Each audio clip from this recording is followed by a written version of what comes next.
Class ये देखें, अब यहाँ पर आ गया what are the different type of sets. अभी सेट्स कितनी टाइप्स के होते हैं, पहले जो हमने किया था वो हमने मेथड किया था how is the set represented, किस तरह से हम इसको रिप्रेजेंट करते हैं या लिख सकते हैं। लेकिन अब हमारे पास आ गया सेट्स की टाइप्स कितनी हैं। सबसे पहले एम्प्टी सेट होता है, जाहिर है जिस सेट में नो एलिमेंट होगा that is called as empty set.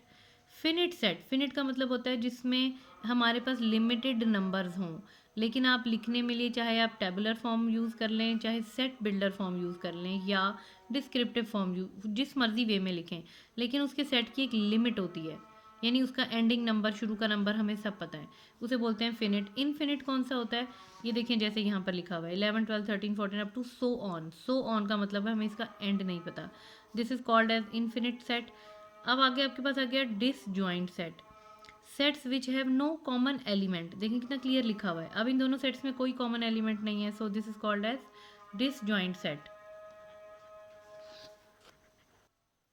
अच्छा, अब ये देखें आगे आ गया ओवरलैपिंग सेट। ओवरलैपिंग सेट में ये होता है, ये टू सेट्स हैं जी एंड एच, इनमें एटलीस्ट वन एलिमेंट कॉमन होना चाहिए, set which have at least one common element that is called as overlapping set. Equivalent set इसमें नंबर्स दोनों सेट में चेंज हो सकते हैं, लेकिन इसमें 3 नंबर्स हैं तो इसमें भी 3 ही होंगे। Set which have an equal number of element, सिर्फ आपने ये ध्यान रखना है equal, equivalent sets need not have exactly the same element, यानी ज़रूरी नहीं है कि यहाँ भी 1 है यहाँ भी 1 हो, इधर 4 है तो इधर भी 4 हो, इधर 6 है तो इधर ही 6 हो। सिर्फ आपने ये ध्यान रखना है दोनों सेट्स में इक्वल नंबर ऑफ एलिमेंट्स होने चाहिए, then that is called as equivalent set. अब आपके पास आ गया इक्वल सेट्स, इक्वल और इक्वलेंट में, इक्वलेंट में सिर्फ नंबर इक्वल होता है, लेकिन ये इक्वलेंट सेट में, लेकिन इक्वल सेट में क्या होता है, आपके पास दोनों सेट्स में नंबर भी सेम होते हैं, एलिमेंट भी सेम होते हैं। अब देखिए यहाँ पर एल सेट लिखा हुआ है 2 4 6, एम में उन्होंने कहा x such that x is a positive multiple of 2, लेकिन 7 से छोटे, एक्स लेस देन 7 का मतलब 7 से छोटे कौन कौन से 2 के मल्टीपल हैं, 2 पे कौन कौन से डिवाइड हो रहे हैं, ये आपका डिवाइड हो रहा है 2 2 2 द 4 2 3 द 6 2 4 द 8, 8 नहीं आ सकता, उन्होंने कहा 7 से लेस होने चाहिए। इट मीन्स ये दोनों नंबर दोनों सेट्स कौन से हैं, ये इक्वल सेट्स हैं, इनमें नंबर ऑफ एलिमेंट भी सेम है और इन दोनों के एलिमेंट भी सेम है। ठीक है, नेक्स्ट आगे देख लेते हैं ताकि ये भी आपका ये लेक्चर ब्रेक नहीं हो यहाँ पे। अच्छा, यूनिवर्सल सेट कौन से होते हैं, यूनिवर्सल हमारे पास बेसिकली इस तरह के सेट होते हैं which contain all the sets under consideration, यानी इसमें हर तरह के कंप्लीट सेट आ जाते हैं। और लाइक हमारे पास ये मंथ्स हैं तो हमारे पास कंप्लीट जितने भी मंथ्स आएंगे, देखें ये जे और ये ए, ये तो डिफरेंट रैंडमली सेट दिए हुए हैं, लेकिन इनका यूनिवर्सल कौन सा है, मंथ्स ऑफ द ईयर, यानी टोटल।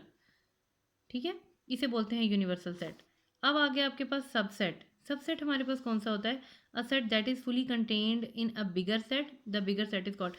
देखें सबसेट बहुत इजी सी चीज़ है, इसमें 2 सेट्स होते हैं, हम यहाँ पर कर लेते हैं, एक हमारे पास सेट के एलिमेंट हैं, एक सेट के एलिमेंट हैं हमारे पास 2 4 और 6, और बी सेट के एलिमेंट हैं हमारे पास 2 4 6 8, अब सपोज 9, कुछ भी लिख लेते हैं हम रैंडमली, हमने अपनी मर्जी से नंबर्स लिए हैं।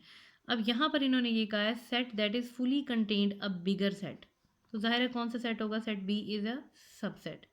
ठीक है, आगे सुपर सेट कौन सा होता है, ये आपके पास आ गया सुपर सेट, ये एग्जांपल हमारे पास आ गई सबसेट और सुपर सेट, ये हमारे पास। अच्छा, ये आपके पास ए सेट दिया हुआ है is a subset of B, B is a greater set, ये स्मॉलर है तो बी हमारे पास सबसेट हो गया। अच्छा, आगे B is a superset of A भी, यानी इसको दो तरह से प्रोनाउंस करते हैं, ये जो बिगर सेट है इसको सबसेट भी बोलते हैं और सुपर सेट भी बोलते हैं। ठीक है, और अब यहाँ पे it is represented by A is a superset of B या A is a subset of B and B is a superset, B A का सुपर सेट बनेगा। और एक्चुअली ना ये आपको मैं अभी एक एग्जांपल से क्लियर करती हूँ। अच्छा, ये आपको भी एक्सरसाइज में इस तरह के काफ़ी क्वेश्चंस हैं, ये हम वहाँ पर प्रैक्टिस करेंगे, लेकिन अभी आपने सिर्फ ये याद रखना है ईजीएस्ट फॉर्म में मैं आपको बता रही हूँ। ये आपके पास ए सेट है और ये बी है, ये इसमें इसके लीस्ट एलिमेंट्स हैं और यहाँ ये आपके पास ग्रेटर सेट है। आपने अभी सिर्फ ये ध्यान में रखना है, ये हम एक्सरसाइज में जब करेंगे तो फिर मैं आपको क्वेश्चन के साथ ये ज़्यादा क्लियर करूँगी। अभी आपने सिर्फ ये ध्यान में रखना है कि A set is a subset of B, लेकिन B is a super subset of A, superset of A, यानी कि जिसमें ग्रेटर एलिमेंट होंगे वो आपका सुपर सेट बनेगा। सुपर सेट, सुपर से ही आपको अंदाज़ा हो रहा है कि जिसमें जो चीज़ बहुत ज़्यादा होती है, जिसमें क्वालिटीज़ हाई होती हैं, उसे नॉर्मली सुपर कहते हैं। या जैसे बच्चों में कुछ में क्वालिटीज़ ज़्यादा होती हैं तो पेरेंट्स उसको डिफ्रेंशिएट इस तरह करते हैं कि यू हैव सुपर पावर्स और you have extraordinary values, extraordinary qualities. तो इसी वजह से इसमें नंबर ज़्यादा हैं, then B is a superset of A, लेकिन हम इसको क्या कहेंगे, A is a subset of B. अब सबसेट किस तरह से बनाते हैं सबसेट ऑफ ए, ये मैं आपको भी नहीं बताऊंगी, ये भी हम क्वेश्चंस करेंगे तो उसमें हम क्लियर करेंगे। अच्छा, जो याद रखने वाली चीज़ है, बहुत ध्यान से ये आपने सुनना है। यहाँ पर आपके पास है null set is a subset of every set and every set is a subset of it. ये अब मैं आपको नेक्स्ट लेक्चर में करवाती हूँ।